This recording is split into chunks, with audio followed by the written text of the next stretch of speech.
اب مائیں بچے پیدا نہیں کر پائیں گی، اتنا بڑا دعویٰ کس بنیاد پہ کر رہی ہیں؟ سب سے زیادہ ٹی بی کا جراثیم ہے، اس وبا کو نہ روکا گیا تو یہ ہماری ہر بچی کو افیکٹ کرے گا۔ زیادہ تر جو ٹیوب کا حمل ہے اور جو پھٹ جاتا ہے اور پھر عورت بانجھ ہو جاتی ہے، دونوں ٹیوبیں اکثر افیکٹ ہوتی ہیں۔ ٹیوبوں کے اندر جا کے یہ کیزیس مٹیریل بناتا ہے، یعنی پس کی چھوٹی چھوٹی پاکٹس بناتا ہے۔ تقریباً 100 میں سے شاید 8 سے 10 پیشنٹس ایسے ہوتے ہیں جو ٹوبرکلوسس کے پیشنٹ ہوتے ہیں۔ انبیلیویبل۔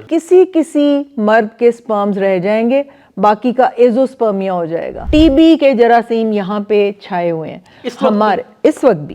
2050 شادی شدہ جوڑوں کے لیے کس قدر خوفناک ثابت ہو سکتا ہے؟ ہمارے ساتھ موجود ہیں معروف گائنیکالوجسٹ ڈاکٹر سمینہ حق۔ ہم ان سے جانتے ہیں ڈاکٹر صاحبہ، بہت خوفناک خبریں سننے میں آ رہی ہیں اور آپ نے تو کچھ ایک نئی کانفرنس میں کچھ ایک بڑی خبر ریویل کی ہے، بتائیں ذرا ہمارے ویورز کو کیا ہونے جا رہا ہے 2050 میں؟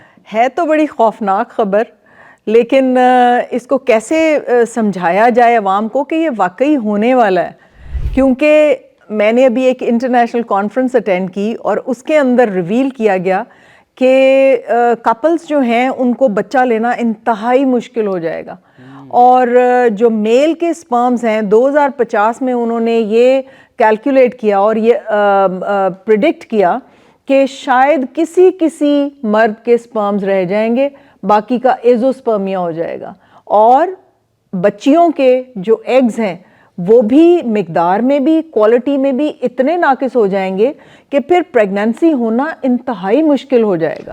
اچھا، آپ کے 2 جملے جو اس وقت پاکستان بھر میں بہت زیادہ وائرل ہیں کہ اب مائیں بچے پیدا نہیں کر پائیں گی، اب نئے جوڑوں کے پاس بچے نہیں ہوں گے، اتنا بڑا دعویٰ کس بنیاد پہ کر رہی ہیں؟ بیٹے یہ والا دعویٰ جو ہے یہ پاکستان کے لیے کیا ہے، کیونکہ ایک تو ہمارے امپیورٹیز اتنی ہیں، ہمارا انوائرمنٹ اتنا زیادہ ٹاکسیفائی ہو چکا ہے، ہمارا یہ جو سموگ ہوتا ہے یہ صرف سموگ نہیں ہے بیٹا، اس کے اندر ہارمون ڈسرپٹرز ہیں۔ آپ اگر سونگ رہے ہیں، دیکھیں نا، آپ دروازہ کھولتے ہیں آپ کے گھر کے اندر بھی وہ سموگ آ رہی ہے، وہ کارپیٹ انڈسٹری، یہ جو پلاسٹک انڈسٹریز کے فیومز ہیں اس کے اندر وہ پلاسٹک ہوتا ہے، یہ جب ہم انہیل کرتے ہیں تو یہ اندر جا کے باڈی میں زینو ایسٹروجنز بن جاتے ہیں، یعنی یہ ہارمونز کو تہس نہس کر دیتے ہیں، پوری باڈی ہارمونز کے اوپر چلتی ہے۔ اور اب آپ یہ دیکھیں کہ اگر ہارمون ڈسرپٹرز اندر آ گئے ہیں پھر کیا ہوگا؟ ہمارا پینے کا پانی ٹاکسیفائیڈ ہے۔ اب پانی جو ہے، میں نے اس کے اوپر بہت ہر پیشنٹ کو پوچھ کے دیکھا ہے، وہ جی ہم فلٹر کا پانی پیتے ہیں۔ دیکھیں، فلٹر کا پانی جراثیموں سے تو پاک کر دے گا، لیکن وہ جو فلٹر لگایا ہوا ہے آپ نے، اس کے کیمیکلز جب اس پانی میں شامل ہوں گے، آپ کو پتا ہے کہ وہ آپ کی باڈی میں کریں گے کیا؟ جا کے وہ ستیہ ناش کر دیں گے آپ کے ہر ہارمون کا، یعنی ڈائبٹیز آپ کو ہونے کا ڈر ہو جائے گا، تھائرائیڈ آپ کا فیل ہو سکتا ہے، پینکریاس کام کرنا بند کر سکتا ہے، آپ کو اور بہت سارے پرابلم، فرٹیلیٹی کے پرابلمز۔ اب آپ یہ دیکھیں کہ یہ سارے جو زینو ایسٹروجنز ہیں اگر مرد کی باڈی میں جائیں گے تو اس کے اندر تو بہت سارا ایسٹروجن عورت کا ہارمون چلا جائے گا، پھر کیا ہوگا؟ آپ خود سوچیں کہ کیا ہوگا، اس کے ہر سسٹم کو وہ تہس نہس کر دے گا۔ اچھا، جب یہ عورت کے باڈی میں جاتے ہیں تو مطلب میں پوچھنا یہ چاہ رہا ہوں کہ ان سے عورت کا کون سا پارٹ ایسا سب سے زیادہ افیکٹ ہوتا ہے کہ جس سے وہ ماں ہی نہیں بن سکتی، جس کو I think uterus T B کے نام سے بھی جانا جاتا ہے؟ بیٹے یہ جو انوائرمنٹل ٹاکسنز ہیں نا، ان میں ہمارے پاکستان میں سب سے زیادہ ٹی بی کا جراثیم ہے، جو آئندہ کچھ سالوں میں اگر اس وبا کو نہ روکا گیا تو یہ ہماری ہر بچی کو افیکٹ کرے گا۔ ٹی بی کا جو جراثیم ہے یہ بچی کی ٹیوبوں کو سب سے زیادہ پسند کرتا ہے۔ اگر اس کو آپ ایک مریض کے ساتھ کمرے میں سلایا ہوا ہے، یا اس کی اسکول میں بچیوں کو ٹی بی ہے، یا اس کی کلاس فیلوز ہیں، یا ٹیچر ہے، یا کوئی بھی کلوز کانٹیکٹ ہے اور وہ اس نے انہیل کر لیے، ہو سکتا ہے اس کو چند دن کی کھانسی ہو، چند دن کا بخار ہو، اور اس کے بعد وہ جراثیم جا کے اس کی یوٹرس اور ٹیوبز میں بیٹھ جائے گا۔ اچھا، اب جو یوٹرس ہے وہ کیا کرے گا کہ منتھلی ریگولیرٹی آئی، اس نے اپنی جھلی کو گرا دیا ماہواری کے خون میں، وہاں پہ یہ جڑیں نہیں بنا سکتا، لیکن جو ٹیوبیں ہیں وہاں تو جھلی اتر کے نہیں گر رہی،